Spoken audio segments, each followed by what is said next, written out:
front row. Are we good? Yeah, ladies and gentlemen, thank you for joining our session. When a new baby is born, you get your friends around, don't you? And you celebrate the arrival of the new baby. But what doesn't happen, I reckon, is you never get invited to the moment of conception, do you? So this session is one where we're getting all our favourite people around to witness the moment of a great conception of a new publication. It's so new, we don't even know what the title is yet. We've scratched up a few names on these pillars, and if you can think of a better title for this publication, scroll it down. There'll be a prize for the best title by the end of this session. Just walk up and give it to us.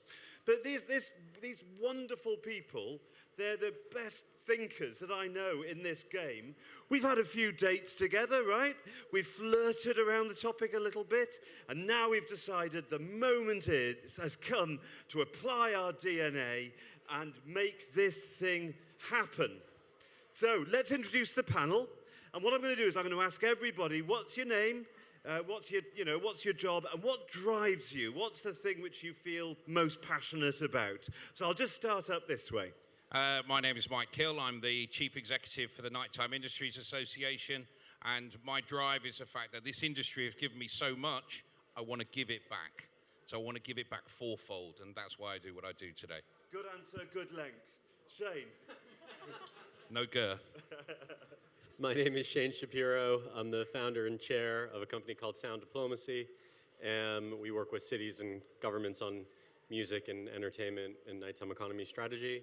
And what drives me is just making places better, just walking down a place and feeling like people want to be there.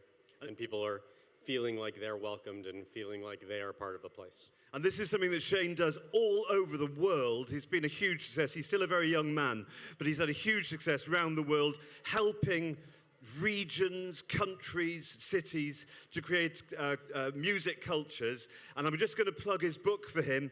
Penguin Random House, September, This Must Be the Place. Buy it. Thank you. Yeah, I spend so much time in Marriott's, they give me an extra bottle of water now in my room, so yeah. Thank you. Sylvia. Yes, hi. My name is Sylvia Oates. I'm the MD of 6 Till 6. We work with towns and cities to improve the nighttime economy and to make it safer, more vibrant, and a great place to be. What drives me, I guess, is helping those partnerships work really better and helping all the kind of statutory authorities, the police, the council, etc., to understand that businesses are really part of the solution and shouldn't be looked at as a problem or something not to be kind of involved in the partnership. So partnerships is my passion. Perfect. Thank you, Sylvia. John. Hi everybody, I'm John Collins, Chief Executive of Live, which is a relatively young organisation that sprung up in response to lockdown to represent the live music industry across the UK.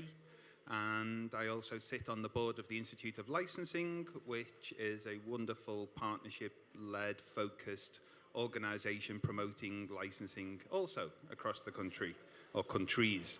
What motivates me is when you get it right, and when we're all working properly in partnership, we deliver world-class, wonderful moments for people on the dance floor, in the crowd, in the field.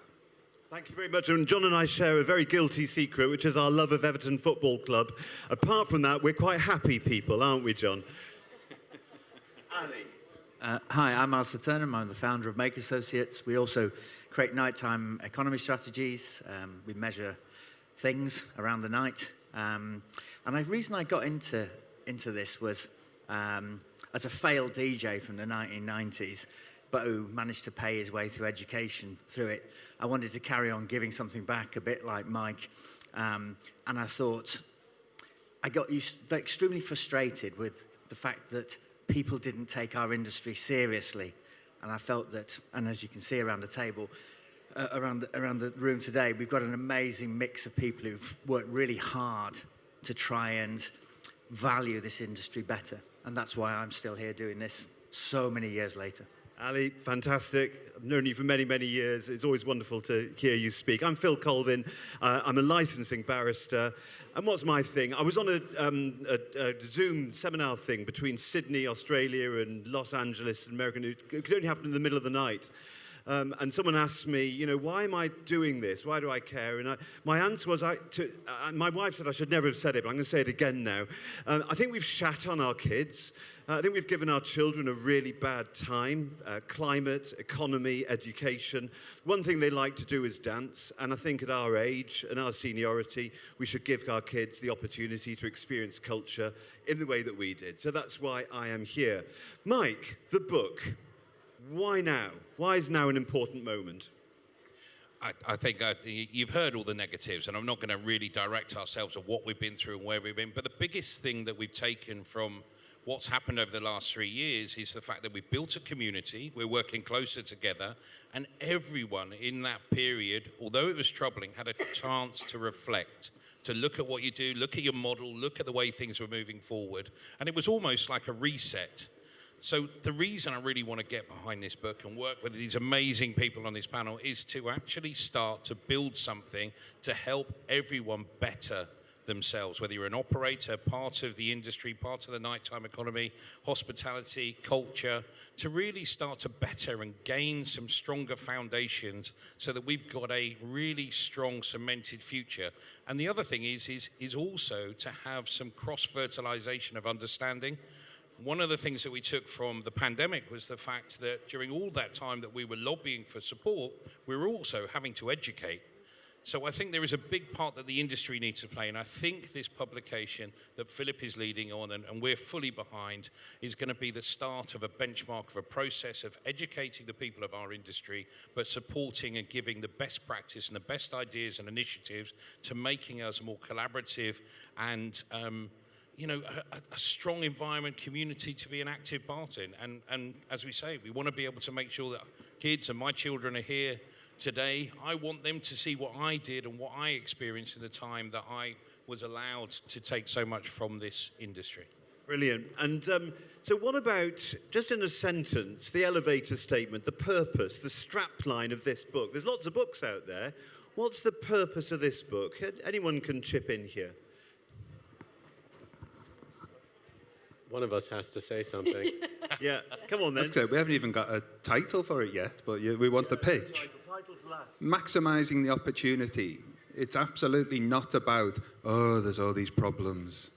It's actually about wonderful, world-class, vibrant artists, musicians, venues, festivals. And if we get it right, the benefits to the economy, the benefits to our mental health, to our psyche, to our communities are numerous. I think... Sorry. Go on, Sorry, Shane. Thank you. Age before beauty. There's also no gender diversity on this panel at all. I think when Sylvia speaks, she just... I was a bit worried when you're talking about the moment of conception. I'm the only female on the stage. I'm thinking, right, okay, I've signed up for more than I realised in this panel. No, I would say this book is a kind of a how-to guide, and what we're hoping is there's something in there for all of the different audiences that have a stake in our nighttime economies. So whether that's council officers from different disciplines like licensing and planning and those sorts of things, the businesses themselves, police, business improvement districts, everybody that has a role to play in a successful nighttime economy, this book will kind of highlight where we have, in our professional careers, come across challenges and come across some great examples of how those have been overcome and how to come with a different perspective about the nighttime economy being positive and having a great opportunity for bringing investment, diversity, social spaces to our towns and cities, and how to make those successful and how to work together as partnerships to make those happen. So that's kind of where I see the book. Yeah. So I do spend a lot of my life essentially traveling around the world talking to people who don't get it. I promise. Most of I'm kind of the music person for non-music people is usually what I say. And the two words to me is one, celebration and translation. So I understand why we have to put the word saving in front of things, but the word saving is a negative word. You are saying that something is broken and we just need to protect it for the sake of protecting it, right? I feel like if we start about celebrating the night, first off, then we can understand how it applies to everything in a community, whether it's in the UK or the US or other parts of the world. And then it's so important for us to be better translators. We are the minority. I promise. The word nighttime economy doesn't mean anything in a lot of parts of the world. When I say it to some people, they're like, what does that mean? They don't know. So we have to really break it down and say, okay, you have a jobs or workforce development strategy, right? This is how the nighttime economy benefits you. You are a housing officer and you have to plan carbon neutral housing. This is how the nighttime economy, tourism, equity, diversity, which should be through everything, obviously. I think that we need to be better translators. And there's a lot of documents out there that have done an incredible amount of work on this. And I think at this stage, a compendium, for lack of a better word, that translates in the language that the person that we're speaking to understands. Right? I mean, you made a very important point there. We just say nighttime economy, but sometimes we say NTE, and we all know what we mean, but the people we're talking to don't know, and also, some of the people you're talking to about NTE think NTE is a terrifying thing. Yeah, it needs to be suppressed.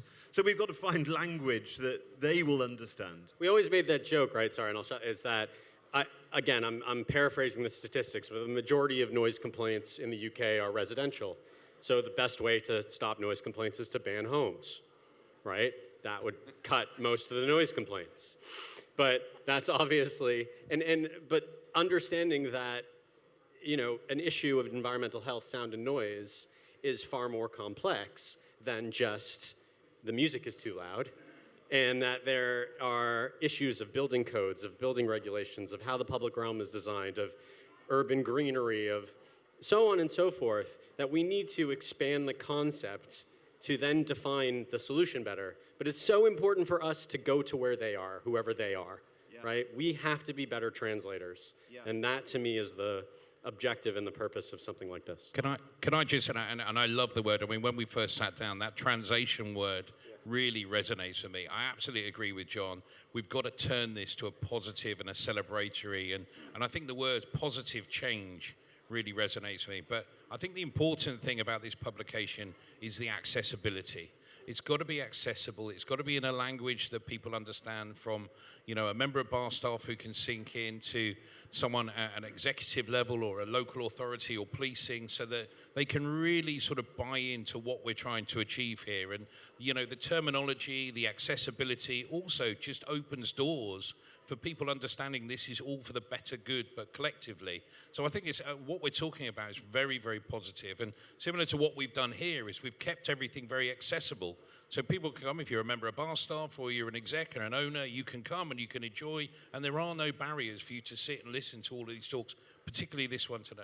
Right. So my idea was what we're trying to do is we're trying to say to all our civic leaders, whether in public protection agencies or whether they're politicians or whether they're planning or licensing authorities, there is a great way of doing this which advances all of your agendas: cultural, safety, economic, regeneration. All of these things are actually achievable by taking a positive approach to what I like to call these days the social economy, rather than specifically the nighttime economy.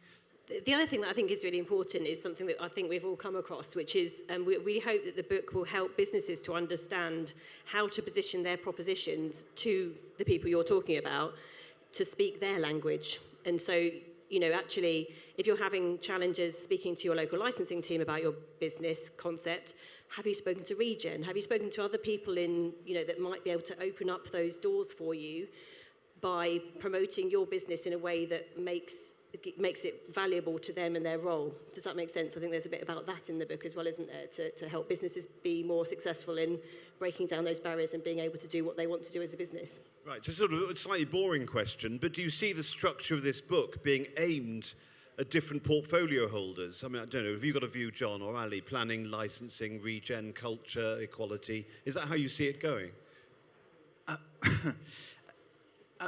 We had a discussion the other day, didn't we, about who the audience was.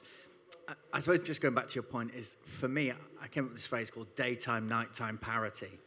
And I used to get very frustrated, and I'm still very frustrated, about the focus of policymakers, people in authority, about the focus on daytime. Their thinking is daytime. They go into the office at 9 o'clock in the morning, if they still go into the office. They finish at 5 o'clock. The regulators, the people the businesses here and the people working here, your life's work is in their hands, right? and they don't understand it. So maybe I'm being a bit overambitious for this, but because you're leading us here, Philip, I'm hoping there'll be a greater impact. It's about changing, making a step change in how they perceive the value of the night. And in terms of how we target it and who we target it at, I feel we need to think about a chapter that is very specific for each audience, because people are so siloed, and we've talked about this, that, you know, one of the great struggles is trying to get licensing people to talk to planning. Yeah. And it's a massive issue, and you might think that's if you're not into this stuff that we live and breathe, you might think this is like a weird thing to worry about. But the disconnect between those is really damaging our cities and our live music venues and our nighttime economy, because what one hand gives out, planning, the other takes away or doesn't give. It's a totally dysfunctional system. And I just want to say, go on, Sean. There's a simple definition I've learned is that during the daytime we plan, which is proactive, and at night we license, which is reactive. Right? Yeah. So we need to think about how we can be proactive at night, how we can structure a more proactive rather than reactive. Right. And one of your points, I remember this from about 10 years ago, you said to me, which has just stuck with me these 10 years, which was about the difference between place keeping and place making. Yeah. And licensing is very much about keeping, guarding, regulating, whereas what we're talking about is shaping. Yeah, and also placemaking then defines that there aren't people there already doing it, right? It can be quite a colonialist, quite a sometimes inequitable term, where placekeeping, or I'm sure we're talking, but this comes back to the point of language matters, right? The definition of grassroots music venue that the Music Venue Trust led on, which is now a defined term. I'm sure everyone here knows what a grassroots music venue is, right? Or most of you. That did not exist prior to 2015. That was a definition. So when you said the word music venue in government, in Parliament, it was whatever the MP thought their music venue was. It was the bar or the arena or the stadium. And each level of a music venue requires its own governance structure. So you have to define something, state what it is, and then explain why it matters, and then explain how you can apply why it matters to someone else's problem. And one of the things you've done, which I think is incredibly impressive, but I want to bring John in on this topic as well, because he's working, is just, no, both of you, but is the idea of a sort of music ecology, that in somebody's career, they're going to start off here and end up, you know, playing Wembley. Just talk a bit about that, both of you, about the importance of that in our cultures. Shall I kick off? Okie doke. I think there are multiple things that are coming out of this. The translation point's absolutely huge, and therefore specific chapters to specific functions, yes, or maybe stripes within specific chapters, because we need to be speaking in the language of the audience we're trying to get to.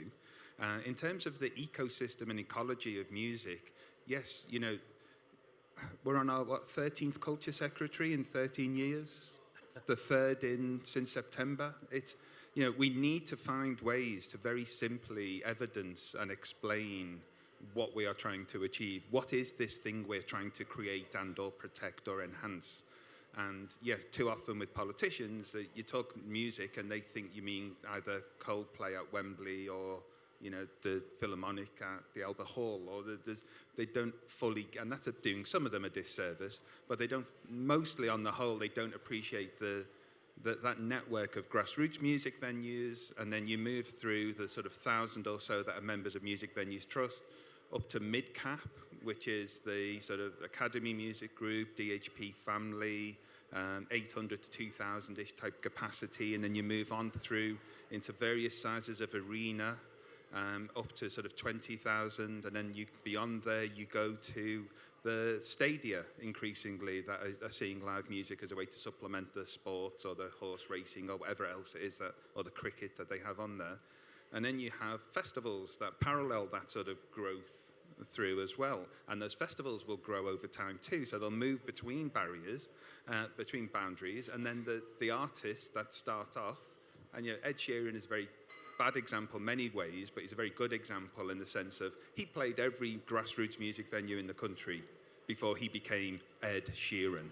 And Ed Sheeran, who is now a huge global success story for the UK, source of soft power, source of music export revenue, and there's a rule of thumb in the industry that if you are going to make it from grassroots to arena, it'll be about 5 years. That's how long it will take you to get there. And we need to be helping people to understand that we need to nurture the grassroots if all these other elements are going to flourish as well, if we're going to have the success. Last question on music. It's really to Shane. I mean, one of my thoughts is that now we're not going into the office every day necessarily. There's actually more of an opportunity for smaller towns to sort of put themselves on the map, to attract artists, to attract cultural life and industries and so on. Just talk about the possibilities that you could create sort of regional, geographical centres for culture rather than just city and town centres. Well, first off, COVID was an amazing use case of why music and culture matter, right? Just the amazing work of United We Stream. Whoever, if Lutz is here, and Sasha, I'm sure some of you guys experienced that. That was incredible. And that was one example of many, many, many examples. But let's look at the reality of the situation, okay? The planet is falling apart. Touring is very expensive. Touring is very, very expensive. Just had a conversation with someone about the US government increasing visa fees, which is a big issue. Also, obviously, it's more difficult to tour in Europe now because of Brexit. And before the coalition government in 2010, I like to talk about history. We need to learn a little bit about what happened.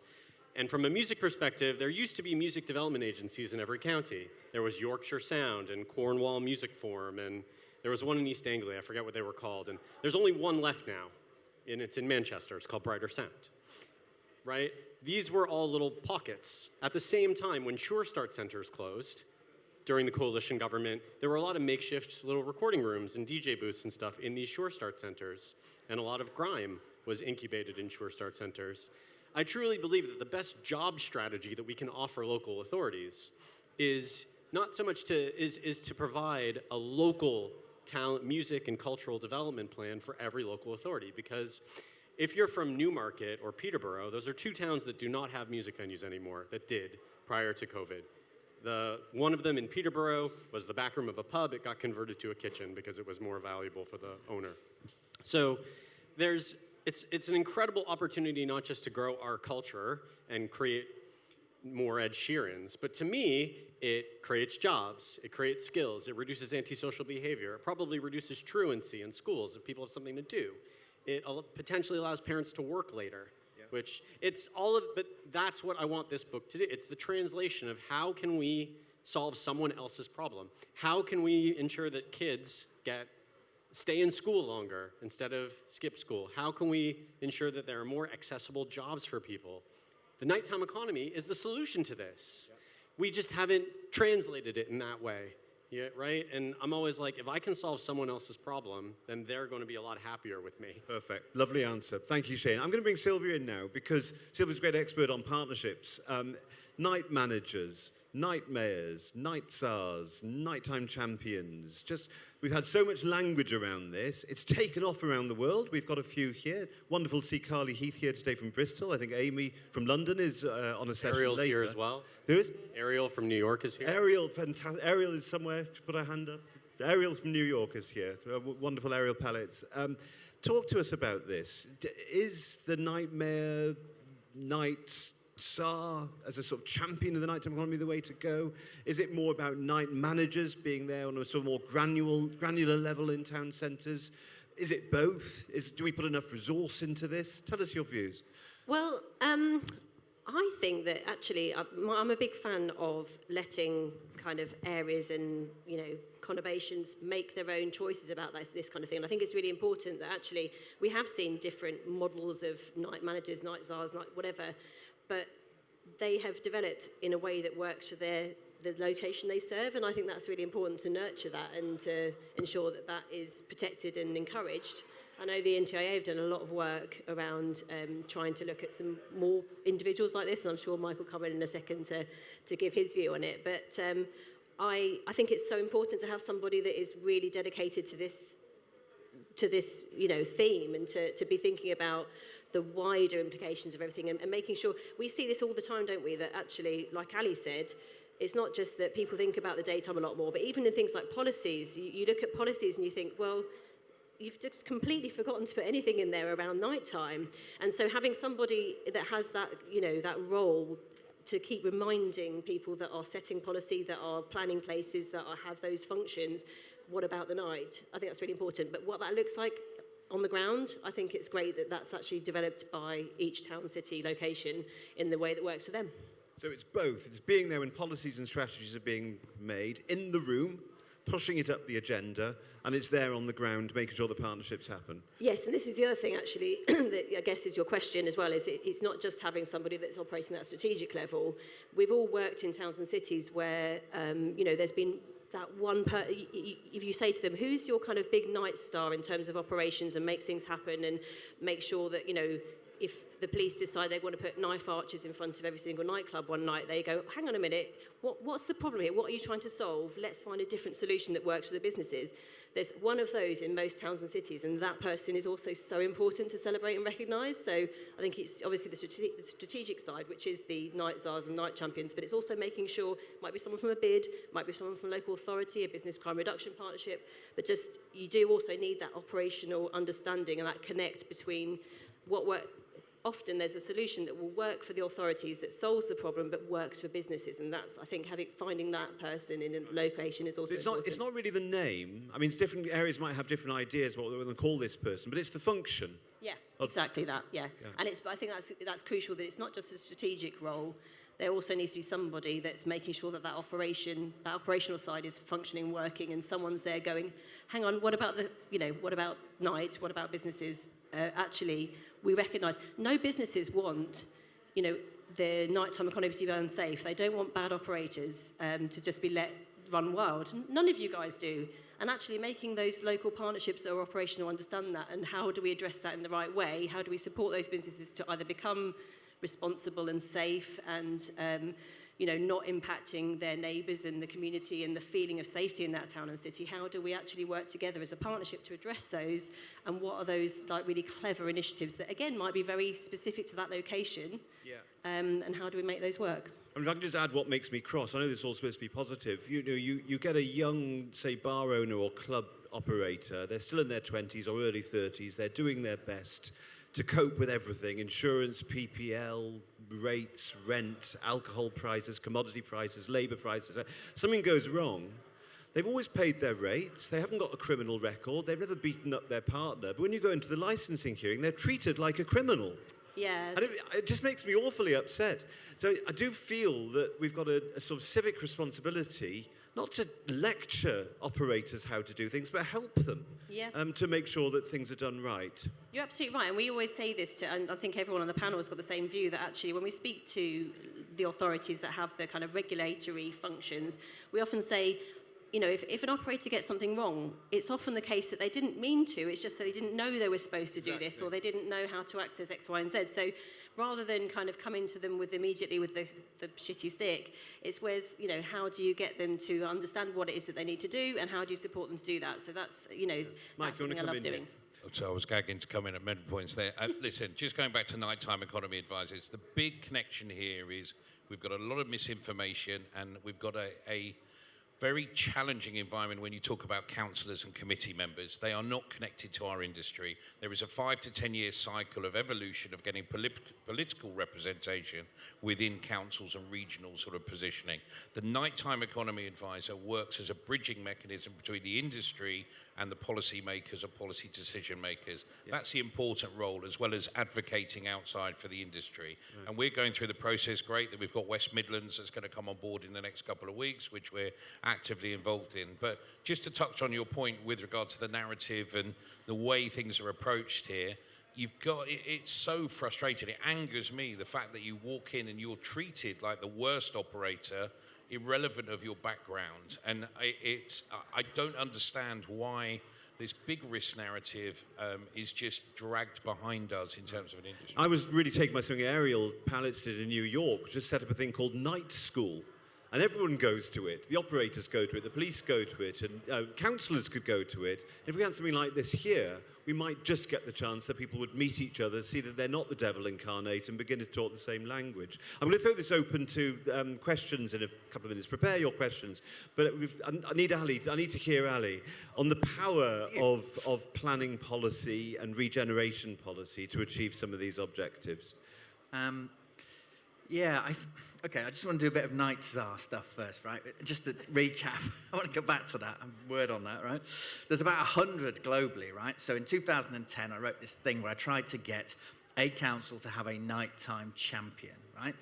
And at the time, we got this person who's a councillor who was really into to the night and supporting the nighttime economy in this London borough on that on that tip. So she was probably the first, and then Mirik in Amsterdam, of course, more famously. It's taken us that long, that's 10 a year globally to get to here, maybe 8 a year. There's 300, 400 towns and cities in this country. By now, they should all have somebody being represented, right? And Mike's pushing that agenda, all power to Mike, but we're well behind on that, okay? I'm hoping we're going to see some progress soon. Yeah. I think quick thing about them is also, well, what is their role, okay? So this is a bit of a more contentious thing. Are they there to champion nighttime venues, to mediate where there's problems, etc., or are they there to also support the broader development of the night, transport workers' rights, safety, etc. So I think that's an interesting question around them. And the other thing about, and this will segue nicely into your point about planning, is, and I did bang on about this yesterday, is young people in the process of democracy and councils. At the moment, we talked about it yesterday, someone gave the average age of a councillor being 62, right? Sylvia and I have just been working somewhere where one councillor in their, how old? Oh, I can't remember, was it? Old. Yeah, wouldn't like to guess. Is a one-man war against nightlife in this particular town, right? The leader of the council, the deputy leader, the head of economic regeneration, they all want progress. They want a nightclub in a town that doesn't have a nightclub. But this one individual who allegedly represents all of the residents is defiantly against it. And the problem with that is that's the jobs that we're talking about that's not happening. It's the university that doesn't have a venue for which then can't attract students in, and is getting people, young people turning down coming to this town and city because there is not the nightlife that they want to see there. So I just want to give that as a little example. And that then takes me to the classic planning problem that we have. So in this town, we talked about agent of change in the session yesterday and how important that is. And Sarah Clover talked about how it's not properly embedded in legislation yet. We're still seeing on a vast scale planning permission being given to residential development where there are existing nighttime venues, nightlife and live music venues, and then once it's been built, there's no way back, right? Yeah. And this is the most fundamental issue for me in terms of city making and place making, is we're still not enacting the legislation that we have at the moment properly. So that's a training issue, it's a council member planning committee issue, and we're still way off it. And we need to get the RTPI, the Rail Time Planning Institute, much more involved in this agenda. Maybe we can have a talk about that. Planning students in an 18, 19, 20, that should be a key part of their education. And, that's what I trained as a planner, and that is not on the curriculum in most planning schools right now. Brilliant. Great advice, Ali. Are there questions? We've got the opportunity. Oh, gentleman at the front here. I think there is a microphone somewhere. Oh, Sylvia, thanks. Oh, there's a microphone. Please introduce yourself. My name's Ian Fox. Some know me, some don't. That's probably a good thing.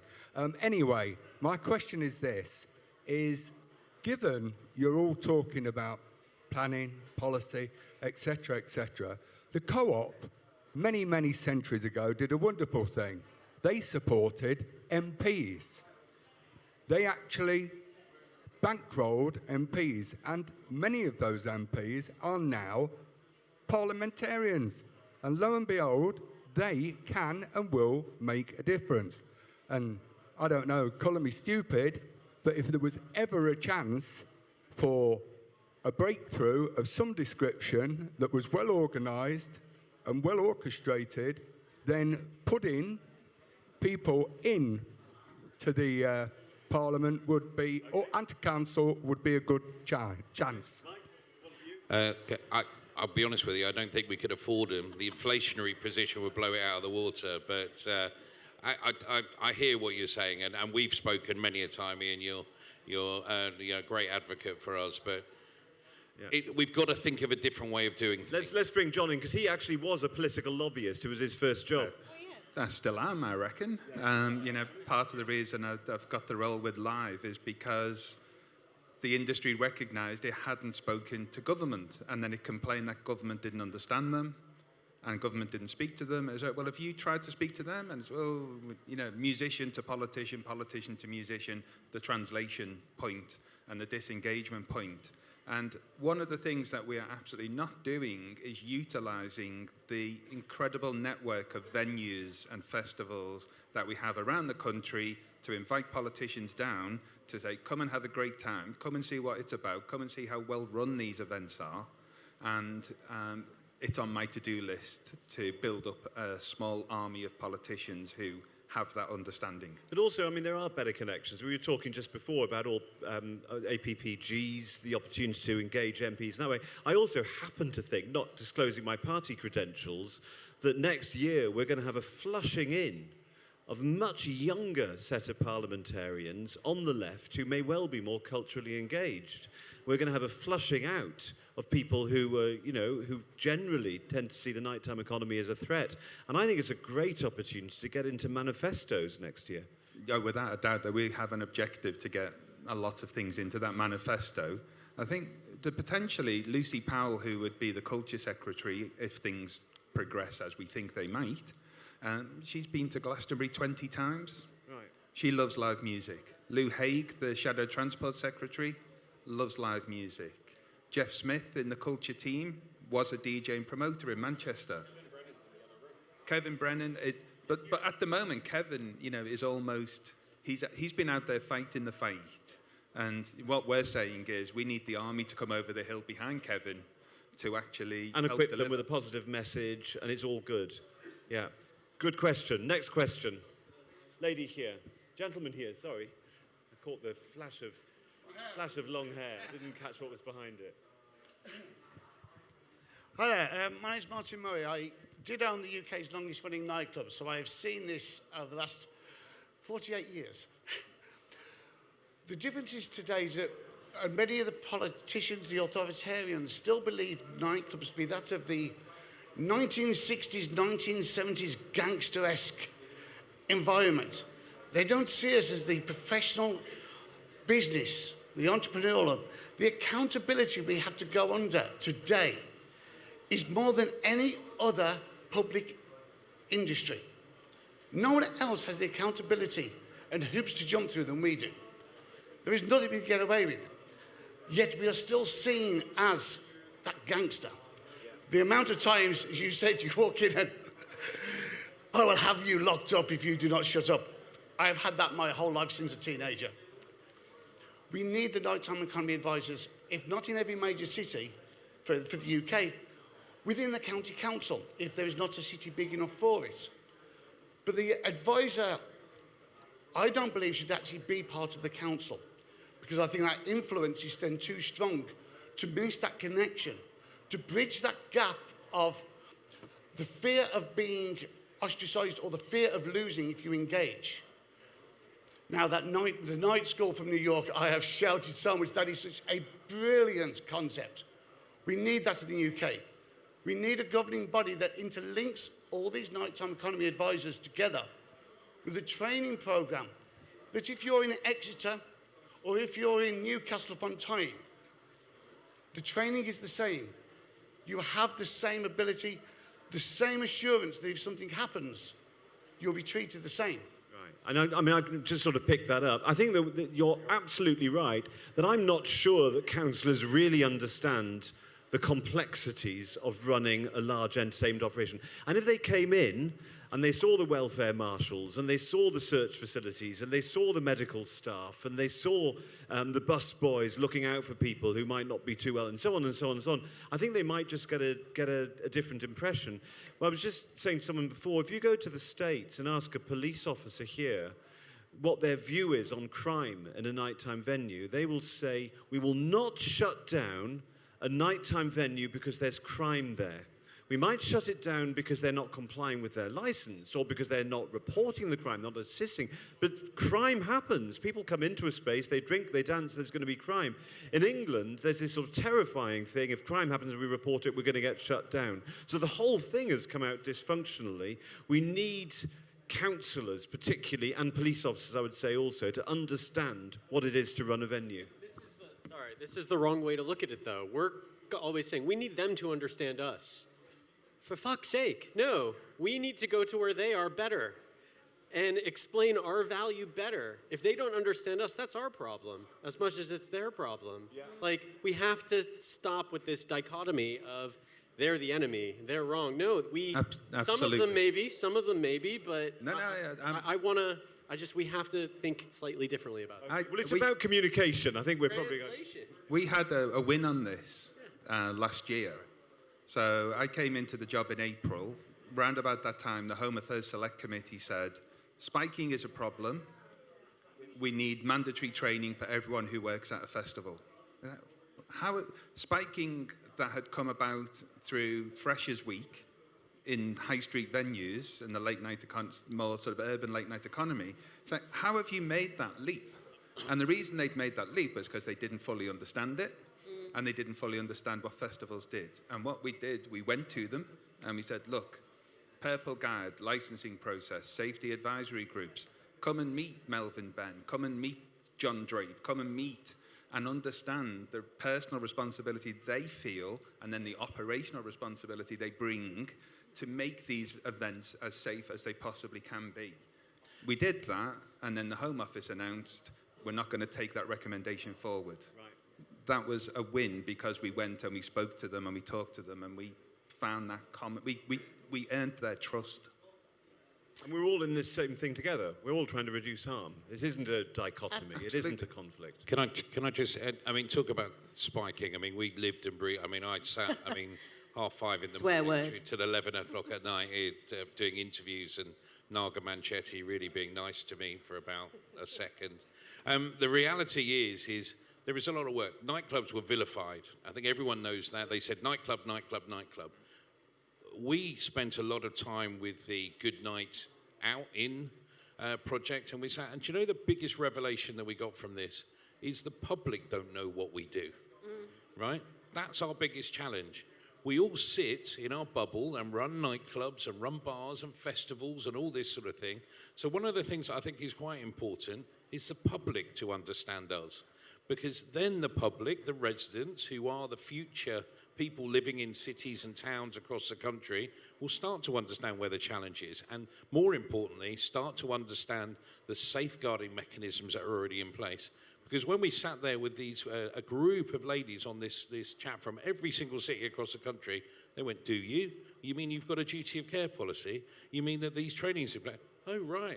And you go through, similar to the Home Affairs Committee, when I sat and was grilled and then was told that the staff in the nighttime economy were also spiking people, which completely blew my mind, and I don't know where it came from. Mike, if we want to get the public on board, then we need to get the press on board, because apparently the only time a nightclub is ever in the press is when there's been a death. This is hard. I'm just going to jump in and actually, not necessarily on the public and the press side, but one of the things that we do quite a lot, and others around the table I know do too, is encourage some of the councillors and regulators and things to spend time in the nighttime economy, because I think they're often, this was a point made in the audience, that they think back to when they were in their teenage years and going to the sticky floored nightclubs of old, and that nothing has moved on from there. But actually, whenever we've done a nighttime economy walk, and I see Sam Good from Colchester there, I think that's the most recent one we've done in Colchester. When you take the councillors out and get them to meet the nightclub operators, and they talk about what they do and they witness what they see a member of door staff walk up and down the queue and find that young person that they sort of have a gentle conversation with, and then they've dispersed the trouble before it's even got to the door. Those kind of things, they come away from those overnight visits with us and with towns and cities, and they go, we had no idea all the things that you have to do. So my advice to businesses would be actually connect with your local authority, connect with your business improvement districts and the people that can help that to happen for you. Because if you're showing those regulators and the councillors, etc., what you're doing, that is a really valuable thing to do. And just a very quick other point, we've done a project for the Greater London Authority. I don't know if anyone from there is in the crowd today, but it was about business-friendly licensing and regulation. And we interviewed McDonald's as part of this, and they said, in the old licensing regime, and you'll probably know much more about this than me, but I didn't realise there was a requirement for councillors to go and visit the business that they were making a decision about. Obviously, that's now... Yeah, it wouldn't, no. And then it never happens. So they're making decisions about things. And for example, things like the Deliveroo, you know, you can't have Deliveroo drivers and you need to do it from here and there and everywhere. And McDonald's are saying that doesn't work for us as a business model, but we don't have any way of being able to translate that to the councillor. There's no opportunity. So yeah, if you as a business, if you've got a way of reaching out through either your bid or your local authority or another organisation that you work with to actually get some of these people that are making decisions that affect you to come and see you and understand what you do, that's so valuable, I think. Brilliant. Okay, that was a great conversation. I think we've got time for one more question. Gentleman at the front here. Sorry, we've got a question back here. Hi, John Armstrong for the Eden Group in Glasgow. I seem to think that there's a massive discord with the Licensing Act. See, in the United Kingdom, there shouldn't be 4 different licensing acts. It should be one act, one policy, and we all follow the same that. But different councils, I mean, in Glasgow, I mean, there's 25, 26 different councils. They've got 26 different versions of a policy because it's their interpretation, and it absolutely causes dysfunction, disarray. Like Martin, I'm right at the beginning of my journey. We've basically just started off with 4 units before COVID, and like a colleague there was saying, it really does work. When we first started off in the industry, we were absolutely battered and bruised for different angles with police, licensing, everything. But the more we invited them in, the more we engaged, the more we seen we were a family-orientated business, and we didn't have a drug factory through the back. You know, it's what it did. It let them see these are actually really good operators and who we want to engage with.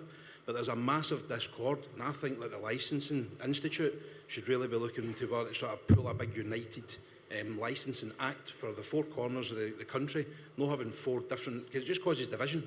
I really think it's one united policy, one united act, sorry, with one united policy, and then there's maybe different abbreviations that they can move in and out different councils. I think that really would be a massive help. Well, I can sort of definitely agree that having this sort of bifurcated regime, it's just a sort of product of our history, isn't optimal. I would say the chance of getting new primary legislation through Parliament in the next 10 years is quite slight because of Brexit and many, many other things. But I do think there's really good work we can do and hope we can do in this book, which some of us have been talking about. One is about how you interpret data in licensing. So you'll go to one area and there's been 3 assaults in a pub and the council doesn't care. And you go to another where there's been sort of 1 and the council, this is absolutely appalling, we must take action. So how do we use data? Or if a crime has happened in a nightclub, is it the nightclub's fault? If you close the nightclub, where would that crime go? You know, there may have been a gang attack in a club, or maybe that gang attack would have happened in the car park or down the street. It's not the club's fault. There's a question about how we use the language around proportionality. Is it just some sort of meaningless thing we say, oh, this is a proportionate decision? Or has it got an actual, is it a steer to say, well, look, we're not going to do something if there's a better way? So I think we can do a lot to change the language within the legislation as it is. I think, taking it from, I've really got Shane's message. This isn't a conflict-driven book. It's not a grievance. It's not an opportunity to air grievances. But it is a way to try and sort of develop the language, the common language that we're trying to use. And licensing is one of the places you'd use it. Planning is another place. And in many of the sort of areas that we've been talking about in this panel. Does anybody on this panel, other than me, want the last words? Yeah, I've really enjoyed this session, but... Sorry, we've got a couple of other questions here. Sorry, Philip. Have we got time, Michael? People are really, really wanting to ask questions over here. Mike, have we got time? Is that okay? Yeah, because it's lunch, yeah. Come on, then. Let's have them. Can't see you. Hi, it's just me here, Amy LeMay, Night Czar of London. Thanks for all of your views, and it's been really interesting to hear. I just wanted to kind of talk through a couple of the things that we have going on here in London, just to kind of counteract what I feel like is some of the negative feelings towards government, because there are actually really brilliant councillors here in London that are doing an incredibly great job and work really hard day in and day out to help our city thrive at night. And so to just have a blanket statement that all government is bad is a bit of a misnomer. And I really agree with what Shane said, is that we also have to get councillors and get government to understand us better. So for example, here in London, we have a nighttime borough champion in every single borough in London.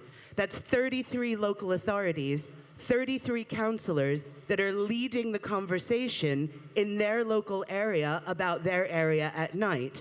Now, you can't turn around and say that they're old or they're this or they're that. They're actually stepping up to the plate and making a difference in their area. On the issue of data and on how venues are treated, I also have to say that I think we've made huge strides with the relationship with the Met Police here in London. We're now currently standing in E1. This is a venue that, if we did not have Agent of Change principle here in London, would no longer exist. We've worked really hard with Yuval and his team to be able to make sure that this venue stays where it is. You're going to see developments going up all around it, but this club will stay, and that is thanks to the Mayor of London getting Agent of Change into the London plan. So to Ali's point about the importance of planning in all of this, yes, it may seem boring, yes, it may seem policy heavy, but this is the stuff that actually makes our city able to thrive at night. Thank you. Not a question, just a statement. Thanks, Amy. And I think the key thing here is to understand is what we're talking about is not everybody, but inconsistencies. And I think that's a really important piece. The other thing that I think is really important to understand is when we talk about data, it's parity and balance of data that's being represented. So when we talk about license applications, we not only talk about the crime statistics that are being presented, but we also talk about a quality impact assessment, cultural impact, economic impact, and all the other things that some of these applications represent. And it's like you say, there are some great work out there with some great councillors that really get it, but equally, there are some challenges in other areas where there is a lot more work that needs to be done to educate and train and work with them to get to the points where everyone else is. So I don't think it's about everybody. I think it's about the inconsistency, and similar to the operators, lifting the professional standards and lifting the understanding of our industry so they can make informed decisions. Yeah. I mean, I just kind of agree with that. And I was the person who thought of the idea of nighttime economy borough champions. So I think it's a terrific idea, and I'm really pleased to see it's working. I think the point is that this book is not being set up as a conflict. What we're trying to do is get the best examples from everywhere and put them in a book so that we can try and level up the cultural agenda. Yes, I think it's really important that I say, and I'm glad Amy stood up and said that, because when I mentioned the project that we did, actually that report that's come out of there has got some brilliant examples of how London boroughs have been so supportive and have put business-friendly licensing and regulation projects in place. So if after this, if people would like copies of that report, they can either speak to Amy's team or to us. We can send it to you. But absolutely, London, I think, has got some excellent examples of where boroughs have been very supportive. Yeah. As a Londoner, I'm so proud of the work that the Mayor of London does. It's incredible, and I travel a lot, and it is world-leading. It genuinely is world-leading. But my challenge/opportunity is that still the incredible work that is happening here, also in a lot of other cities in the UK, Manchester, for example, to me, globally, is still an exception rather than the norm. So I think that's what we have to do, is we have to create more Londons in this context, and we have to really push more communities that may not be as engaged in this topic to recognize how the value that it brings, the economic, social, cultural, and environmental value that it brings to every community to look strategically at the nighttime economy, like the GLA has with the London plan and Manchester and other cities as well. But there are, there's 5,000 cities in the world over 1 million people. A lot of them are in China, and there's I think over 200,000 cities over 50,000 people in the world. So we have a lot, as Ali says, we have a lot of work to do. But this book is about best practice. We are in a city of best practice. Perfect. Okay, we have one more question at the back here. Sorry, this lady's been waiting. I can't actually see you. Is there someone else who wants to ask Hello. a question? Yeah. At the back on the left. Hello, I'm Renata Hamvas. I'm the Southwark Nighttime Borough Champion, and I'm a councillor. I'm chair of licensing in Southwark. And it does concern me that there has been so much of the usual councillor bashing, and I think the problem is that there's not enough engagement going on. Maybe for events like this, maybe all the chairs of licensing should be invited to events like this so they can see it from the other perspective, not just from the perspective of the residents, but also from the perspective of the industry. I think it's very important that there is more engagement, but there is the issue that there's not enough training in terms of some local authorities of their councillors in licensing. And I do agree that there is an issue sometimes that planning and licensing work in silos. And now what we've done within Southwark, that they have they have responsible authority meetings, and planning and regen are invited to those meetings, which happen prior to us having the licensing committee meetings. Because there have been issues in the past, like we've had by Regen that we had a large venue, Peckham Levels, being told, don't worry about licensing, it will just be a formality, and there was no engagement at all with licensing. So they had to go back to the drawing board, and they got their license. It wasn't an issue. But there needs to be a lot more interaction and discussion within local authorities and within the industry. But I'm happy actually to come and have meetings with Michael maybe to try and work out what's the best way to get better engagement between the decision makers within councils and with the industry. Because we all want the best for our residents. We all know it has a big employer. It's really important for everyone within the community that we have a good and thriving and safe nightlife for everybody to enjoy. Thanks. Well, I think we're going to leave that as the last word. Better engagement, better communication, better joint working. And if that's one of the results of this book, then it will have done its job. Can I just say thank you very much indeed to a wonderful panel. Give them a round of applause.